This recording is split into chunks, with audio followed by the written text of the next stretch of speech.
for you to get an electric car, while the administration is pushing, oh, yes, we need electric, we need electric. Well, there's also the bigger issue historically, the left shutdown of the nuclear power industry, because everyone has this vision that you just plug an electric car in and it comes from the sun or something. No, it depends on how clean the grid is. A lot of our grid isn't that clean thanks to the destruction, in part, of the nuclear industry back in the 70s and early 80s. I mean, a lot of our electricity is fueled by coal. That's not exactly clean. No, coal is definitely not clean, and we do need to revisit nuclear power. And in fact, we did an entire episode of our sister podcast, Raw Naked Truth, looking at what's going on in nuclear power. And the idea that Chernobyl is the nuclear plant that would be built is ridiculous. Power plants now, they're smaller, they're more efficient, they're much safer, and they're better generators of electricity. And in fact, nuclear waste, which was the big thing, like, well, how can we store this? There's no longer any need to store nuclear waste. The French have actually been recycling it for 30 years into usable fuel again. So you have a recyclable power source that the left doesn't want to hear about. Yeah, and the big 30,000 foot picture, domestically at least, with our president and vice president, doesn't it show a complete inability to adjust on the fly? They seem to be so beholden to the left. Right now, we have an energy problem. He was supposed to be Joe Lunchpail. He doesn't care that it's $4, $5, $7, $8 a gallon, potentially, at least in the West Coast. And why not drill, get the situation solved, right? And adjust on the fly. And I'm not saying don't do green energy. That's something that I truly believe in. But you don't have this fixation on this leftist agenda in spite of changing events. It just makes absolutely no sense. No, the big problem, though, is the blinders that the administration and the left, to a certain extent, have on. They're all about pushing solar power. Now, I'll be honest, I looked into getting solar power for my home. The current state of solar power, I cannot put enough solar panels on my roof and on my property to generate enough electricity to run my house. I would still be reliant on the grid, still be reliant for oil and gas. So solar panels are not ready for prime time. We've got to fix that. And on top of that, the manufacturer, we need the rare earth minerals, and the bulk of these are in Russia, are in China, are in Afghanistan. We have a supply of them we can mine for in the Arctic and in Alaska, but the administration will not approve the mining permits. So you can't say, oh, we're going to go to electric cars and then not except that we have to mine for the minerals to build the batteries and the solar panels and all of this. I believe that's called thinking through a situation. Talk about thinking through a situation. Biden's response in terms of this crisis was getting teenagers together for a TikTok seminar for them to, broadcast to the minions out there. Okay. And also the real bigger point is, how troubling is it, Dr. Lopkin, blaming it? Of course, this conflict is a part of the rising gas prices, but using this as an opportunity to hang 100% of the oil, the oil spike on this conflict when it's not true. It's a lie. Well, it is a lie. And, I think Biden is being pushed into accepting what he has to do. I mean, originally he wasn't going to ban Russian fuel, and bipartisan Republicans and Democrats went, no, you're going to ban it. And finally he came along. Blaming Putin for the gas prices and for inflation, Obama's Treasury Secretary came out and said, no, inflation is the fault of Biden and he has to own it.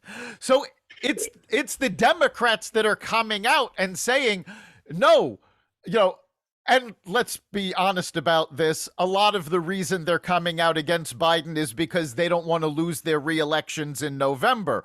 But the fact that they are coming out and pointing out that he's wrong and he needs to change direction, and little by little, he's giving way on certain issues, I think that really shows that the Biden administration is out of touch.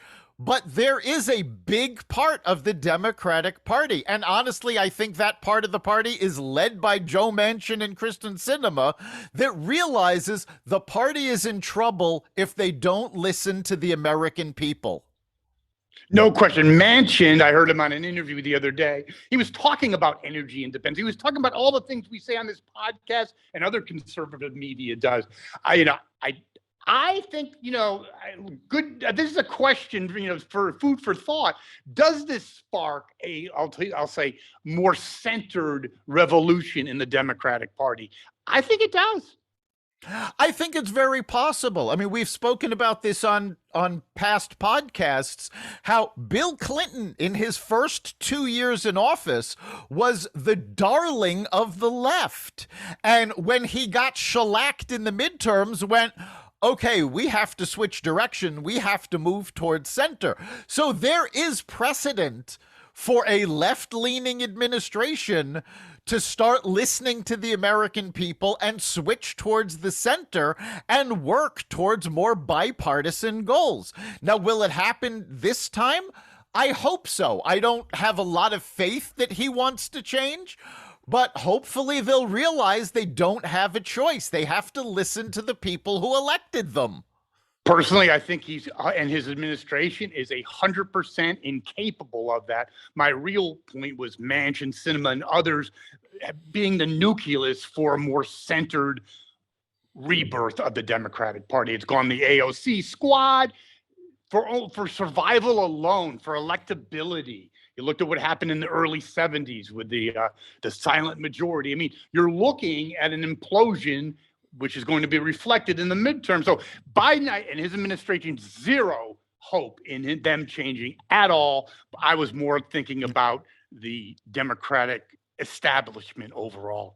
Well, it's definitely possible for the Democratic establishment to move more towards the center. And in fact, between expected Republican victories in the midterm elections and the more centrist Democrats that finally seem to be stepping up, there is a strong possibility that come January, there will be a bipartisan effort of the centrists and the Republicans to repeal a lot of what Joe Biden is doing, because there will be enough of them to have a veto-proof majority.